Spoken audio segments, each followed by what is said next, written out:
Hey guys, Thunder E here, and with me I have the brand new Galaxy Z Fold 4, and welcome to your gaming video on this bad boy. Now, the Z Fold 4 is an update to the Z Fold 3, and it's brought in some really new and unique features. Now, before we go ahead, I want to give a big shout out to our sponsor of this video, Bgmi, who are also a channel sponsor. You guys know we love to use their cases and the accessories. So stay tuned because I have a few things new from them. The Z Fold 4. If this is your first time looking at a foldable, Samsung was the one that started the foldable trend. And the Z Fold 4 looks very similar to the Z Fold 3. Now, in terms of new changes, Samsung says they've improved the hinge to make it smaller. And it does look kind of smaller there, but it still looks very similar. And the cover display is also slightly wider. It's all in millimeters. I can give you the numbers. Now, the cover display is 6.2 inches, but when you open it up, you do get, of course, the main display, which is 7.6 inches and does feel a little wider when using the game. It doesn't feel as cramped, so when I'm moving around on screen while I'm gaming, that feels really smooth. Now, that display is 120 Hertz. Of course, you've got adaptive refresh rate on there, so allowing you to go from, of course, 1 Hertz to 120 and take full advantage of that while gaming. This device is powered by the brand new Snapdragon 8 Plus Gen 1. Now, we've seen this in other devices, and Snapdragon has really done a lot to improve on this piece of hardware, which is great to see it in the Fold because I thought maybe Samsung might not put it in this device. Something that, hey, they might just skip. But hey, they said, look, we're going to put it here because we want some performance and we want to see it push through. And that is backed by 12 gigs of RAM, and this starts at 256 gigabytes of storage.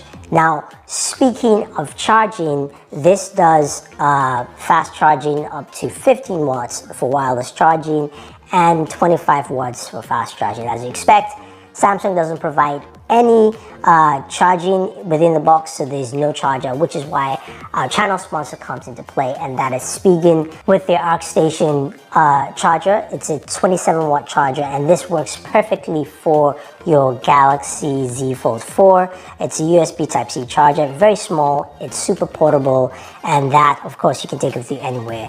And they've also got a wireless charging stand specifically built to accommodate the Galaxy Z Fold 4, whether it's upright or sideways. It's the arc-filled wireless charger, and this is built for this device to take advantage of it. A maximum charging wattage is 15 watts, so if you've got a Galaxy Z Fold, this is perfect for you. Again, the stand is nice, it's got a really nice build to it, and it also comes with a really long cable, so you can place it anywhere around your desk or within your home. So I definitely love those two, and I think it's definitely necessary when you're using this device. So let's go into, of course, some of that gaming as we would expect, right?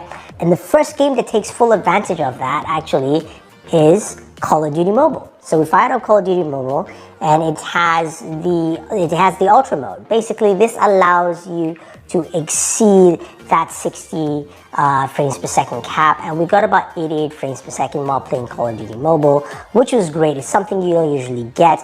And I'm glad to see it here, and I was able to enjoy that. You saw this just looks really smooth. Now, granted, I didn't resize my control layout, but it was a nice gameplay experience. And confirming, of course, with Game Bench, we got 88 frames per second. Now, when we move over to, of course, Apex Legends, we're still getting about 40 frames per second on the, of course, standard gameplay mode. We can, of course, get slightly higher, up to 60, but we got a solid 40 frames per second, and this is very indicative of what we're seeing with Snapdragon 8 Plus Gen 1, and also Snapdragon 8 Gen 1 as well. I'm sure there'll be some more fine-tuning with this, but the game ran smooth, pretty well. I had to stop because I couldn't actually finish my gameplay session for this game. Now, when we move over to Pubg Mobile, again, looking at the two gameplay modes we usually play. Ultra HD Ultra, we got a solid 40 frames per second, and game played well and pretty smooth. And then when we played on Smooth Extreme, we got a solid 60 frames per second there as well. So which means, again, the games you like to play, you're going to get that kind of performance and gameplay. Now, some of you are going to be asking me, what about emulators and stuff like that? I just didn't have time to do that. But I will drop a video on Board Gamer for you, especially guys who are looking just for emulators. So go ahead and check it over there on the channel over this weekend. I should have that for you. Going over to Genshin Impact. This is a game, of course, that we know is poorly optimized, and we've seen different readings, and of course, the Snapdragon 8 Plus Gen 1 does a better job on this. Now, in about 25 minutes of gameplay, we got about 45 frames per second. For the first 10 minutes of gameplay, we got about 55 to 58 frames per second. So it's still that high, but this is where we decided to do our temperature checks. Now, while gaming, playing Genshin Impact, we're getting temperatures up to 110 degrees on the backside close to the camera, while we're getting about 105 degrees on screen. So that was running rather hot. And again, Samsung used to lead the area in cooling, and I am quite disappointed here because honestly, the OnePlus 10T did a much better job in cooling its device at temperatures lower than 110. I think it was about 106 or so compared to this. Now, while we're playing the other games I mentioned earlier, we're getting temperatures between 95 to 99 degrees. So again, Genshin, of course, is something that pushes it, but we're not really happy with the cooling we're seeing right here. So when you have a device like the Galaxy Z Fold 4, you've got a huge, massive real estate for you to do a lot of gaming on, right? Which is pretty cool, but can you do more things than game at the same time? Now, you've got different options here. You've got the ability to actually open up your games as a pop-up, so you can actually use your screen to do something else. Now, of course, this will be more beneficial if you're using, say, a Bluetooth controller to game. That will make the most amount of sense. Or you can also do split screen as well. So I can open up Twitter and have Pubg playing. But again, you're gonna either have to use a Bluetooth controller or you can resize it. But that gives you the opportunity to have multiple things going on at the same time. The one thing we'll note that the split screen is split from left to right, not top to bottom. So you will have to slide the slider either way to actually expand or decrease the screen size for what you're trying to do.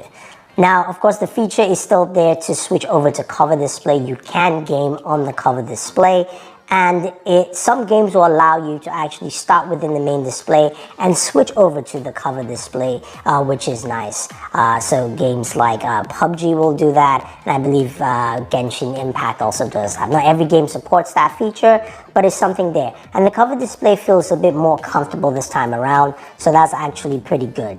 Now, speaking of just comfort and feel, the device feels a little slimmer and lighter, just while you're holding it, either closed or open, but I definitely would prefer having this protected with something. And again, sponsors of the channel, Speaking, they have some really cool stuff. They have the Slim Armor Pro, and the difference with this case this year is that it's got an improved hinge that allows it to be more flexible, fits really nice and snug, and I really like using this case just to walk around and carry my device with me for just solid protection. Now, I can still use this case to game. It still feels comfortable enough, and I know that while I'm gaming, if I flip it or it falls, I've got enough bumper protection to protect my interior display. So I definitely like it for that. It might be on the slightly bigger side for some people, but if you're looking for a good protection, this will actually do the job for you. Now, one more thing we definitely have to look at, of course, or actually listen to, is the audio from this device. Now, the Z Fold 4 comes with stereo speakers, and these are two bottom firing speakers on either side, which is great, which means they're definitely louder. So let's go ahead and listen to some gameplay clips. Round 1, beginning the countdown.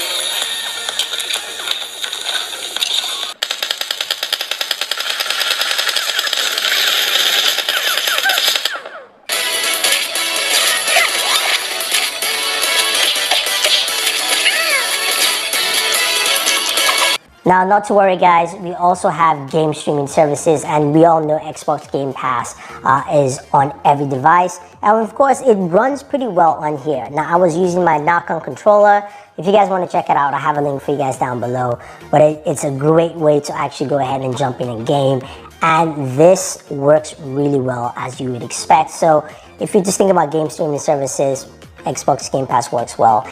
Now, when you look at this device overall as someone who is buying a foldable display and using it for gaming, it works really well because of the larger screen real estate. Now, what are they major improvements from last year? I think the biggest thing, of course, is the processor. The Snapdragon 8 Plus Gen 1 really adds more to it, so better performance for you right there. I like the slightly bigger screen size. It doesn't show as much, but it feels much bigger when you're holding it to play, and I think that really bodes well for this device. Now, is it something you should jump to buy from last year specifically for this?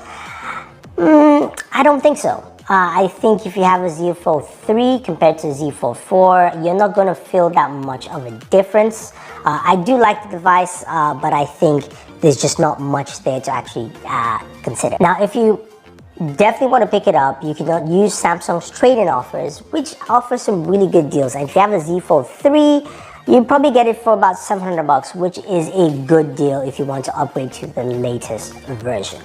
But that being said, guys, that is all, folks. That is the Z Fold 4 gaming. Do you like what you see? Do you think it's a huge improvement, or do you think it's just rather small?